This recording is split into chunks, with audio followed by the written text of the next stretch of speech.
Сәлеметсіңдер ме балалар? Қазір математика сабағы. Математикадан бүгінгі өтетін тақырыбымыз бір бағыттағы қалып қою қозғалысы. Бүгінгі сабақта бір бағыттағы қалып қою қозғалысына берілген есептерді теңдеу құрып шығарамыз. Енді балалар, кітабымыздың 35-ші бетіндегі бірінші тапсырмаға қараймыз.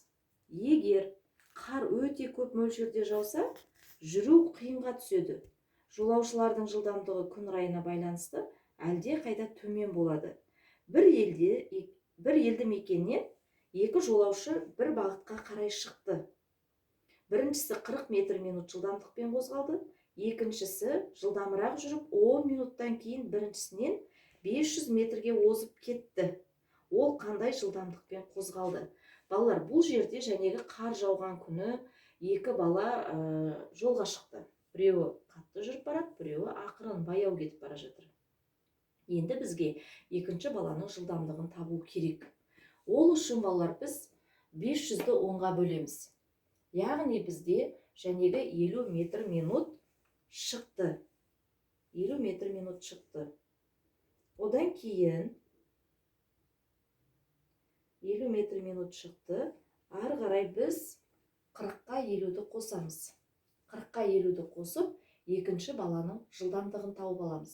Екінші баланың жылдамдығы балалар бізде 90 метр минутқа тең болады екен.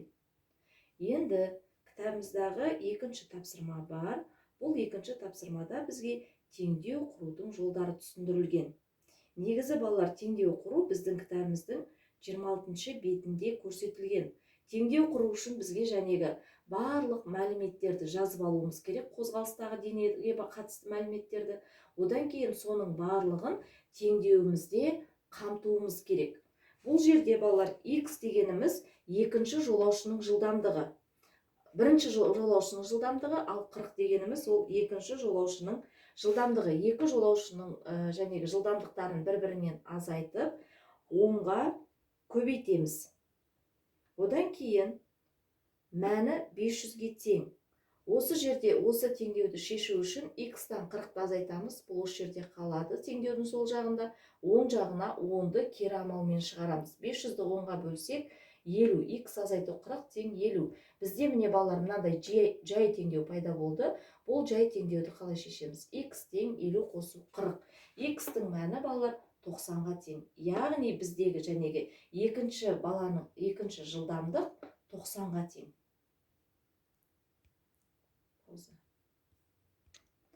Балалар, қазір кітабымыздың 36-шы бетіндегі 3-ші тапсырмаға қараймыз.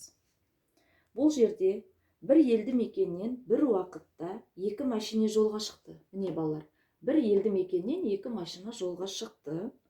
Бірінші машинаның жылдамдығы 70 км сағат, ал екінші машина жылдамырақ қозғалды. Яғни ол балалар алдыға қарай жүріп кетті, жылдамырақ қозғалды. Бірақ оның жылдамдығы бізге белгісіз. 2 сағаттан кейін біріншісінен 40 километрге озып кетті. Яғни мына машина 2 сағаттан кейін мына машинаны 40 километрге озып кеткен екен. Екінші машинаның жылдамдығын табу керек. Ол үшін балалар, бізге жылдамдықты жәнегі табу үшін V-ны V тең S-ті Т-ға бөлеміз. Яғни 40-ты 2-ге бөлсек 20 км сағат.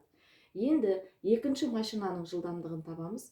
Екінші машинаның жылдамдығын табу үшін балалар 70-ке 20 км сағатты қосамыз.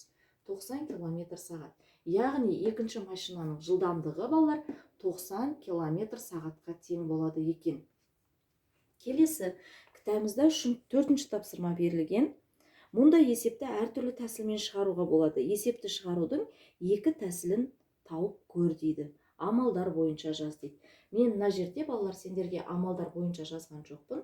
Мынандай жеке-жеке жәнегі шығарылу жолын көрсеттім. Сендерге бұны бірден жинақтап жазуға болады.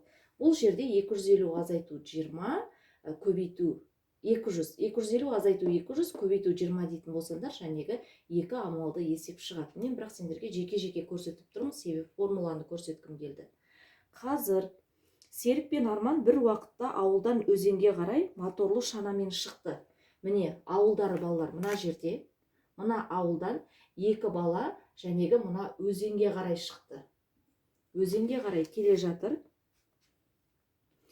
250 метр минут 250 метр минут жылдамдықпен жүрген серік, міне мына серік деген баланың жылдамдығы 250 метр минут.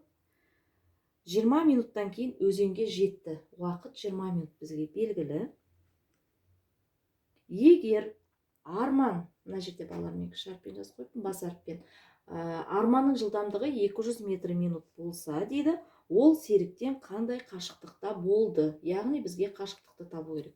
Ол үшін балалар біз қашықтау жылдамдығын тауып аламыз. Қашықтау жылдамдығын табу үшін 250-ден 200 азайтамыз. 50 метр минутқа тең. Енді қашықтау жылдамдығы белгілі, біз ара қашықтықты табуымыз керек. Ара қашықтықты табу үшін v-ны т-ға көбейтемін. Яғни 50-ді 20-ға көбейтеміз. 50-ді 20-ға көбейтетін болсақ, балалар бізде 1000 метр. 1000 метр немесе бұл 1 километрге тең. Олай болатын болса, жәнегі қандай ара қашықтықта болды дейді. Екеуінің арасы балалар 20 минуттан кейін 1 километр, яғни 1000 метр болған екен. Келесі балалар, мен мына жерде сендерге бұл арифметикалық тәсілді көрсеттім. Енді алгебралық тәсіл, екінші тәсіл ретінде теңдеу құрып тұрмын. Теңдеуде x бөлу 250 мен 200-дің айырмасы тең 20-ға. Осындай түрдегі теңдеуді құрып балалар, осыны да шығаруымызға болады екен. Міне балалар, теңдеуді шешкен кезде бірінші жақшаның іші орындалады. X бөлу жақшаның ішінде 50 қалды, тең 20. Мынандай түрдегі жай теңдеуді біз шеше аламыз. X тең 200 бен 50-дің көбейтіндісі. X тең 1000-ға, яғни ара қашықтығы балалар 1000 метр немесе 1 километрға тең болған екен. Келесі, кітаптарымның 37-ші бетінде 5-ші тапсырма берілген. Бұл жерде балалар өрнектер құрып, олардың мәнін тап дейді. Бұл жердегі өрнектерді балалар өте мұқият ойланып отырып орындауымыз керек. Бірінші өрнекті мысал оқитын болсақ, былай дейді. 900.100 санынан 900.100 санынан 694 пен 705 сандарының көбейтіндісін азайтып дейді. Яғни мен екеуін жақшаның ішіне кіргіздім. Бізде орындалатын бірінші амал көбейту. Осы екеуінің көбейтіндісін мына саннан азайтуларын керек. Азайтып, оны 154.080 мен 428 сандарының бөлінісіне дейді. Яғни мына екеуінің бөлінісіне арттыр. Қос деген сөз балалар. Қосамыз.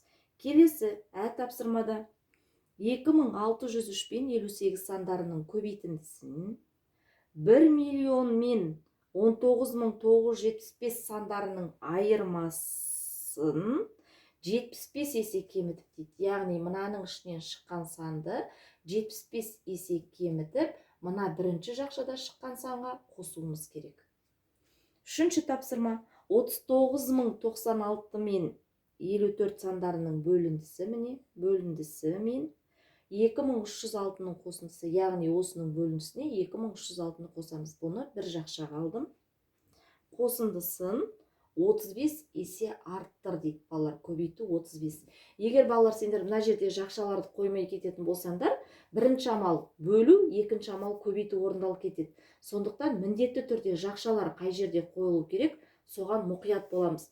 Бірінші, екінші өрнекте мен мәнін есептеген жоқпын балалар, өздерің есептеп аласыңдар. Ол өте оңай. Жарайды, мәнін айтпай қояйын, ал үшінші тапсырмада мәнін шығарып қойдым. Одан кейін балалар, мен сендерге мына нәрсені ескерткім келеді. Мен осы сияқты тапсырмаларды орындап тұрған кезде, мысалы, жәнегі мына жерде 70 болатын болса, мен оны мына жерге байқаусызда 60 деп жазып кетуім мүмкін. Сондықтан сендер ондай нәрседе неге қате, мынау анандай екен, мынандай екен демей, ең бірінші сендер қандай тапсырма орындап отырсыңдар, соған мұқият қарап, ары қарай өздерің жазуға тырысыңдар. Себебі бәрін кәдімгідей көшіруге, фотоға түсіріп отырып көшіруге болмайды балалар. Сендер бір нәрсені түсінулерің керек. Әйтпесе мен бұл тапсырмалардың барлығын фотоға түсіріп сала салуыма болады. Сендерге кішкентай болсын бір нәрсе түсінсін, бір нәрсені білсін деген ниетпен мен осындай тапсырмаларды орындап отырамын. Одан кейін балалар, сендерден өтініш, каналға тіркелуді ұмытпаңыздар.